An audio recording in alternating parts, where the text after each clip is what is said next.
morning, Tanya. Good Can I morning, ask Diane. you? Yeah, good morning. Can I ask you a quick question, please? Any change between the buyer and the seller?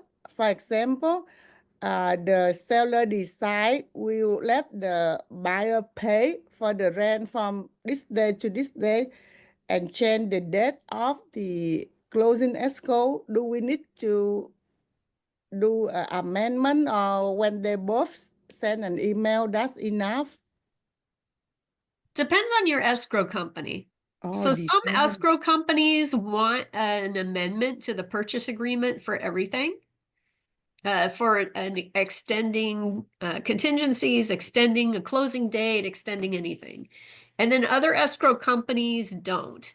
And I think that some escrow companies, when you look at their escrow instructions state that they don't override the purchase agreement. So the terms of the purchase agreement rule. And in that case, they're probably going to want an amendment from you. But there are other escrow companies where their escrow instructions say, hey, if there's any discrepancies, the escrow instructions are what rule. And so they're just going to say, no, we'll go ahead and do a closing amendment and it doesn't matter. So it really depends on your escrow company that you're working with. Oh, so it's not depend on the policy. For example, CAP want us to do the right thing. No, that's not. Well, yeah, in general, it's always, if you're going to accelerate your closing date, Yeah. I believe that the purchase agreement says you're going to close on or before. So in that case, you don't necessarily have to have an amendment. But you would have an amendment if you want to close, if you want to extend it out further, because the financing hasn't funded or whatever else. But I believe if you look at if you're using the cab purchase agreement, if you look at that, I believe that it says the closing date is the target closing date is whatever date is put in there, and that the buyer and seller will do their best to close on or before that date. So if it's on or before, then you probably don't need an amendment.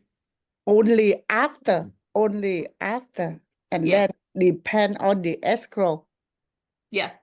But how about the lease? It's not stated in the in the purchase agreement. Well, the lease generally just says that that there's a lease contingency, right? The purchase agreement says it's contingent on the buyer either getting a lease assignment or a new lease that's acceptable to the buyer.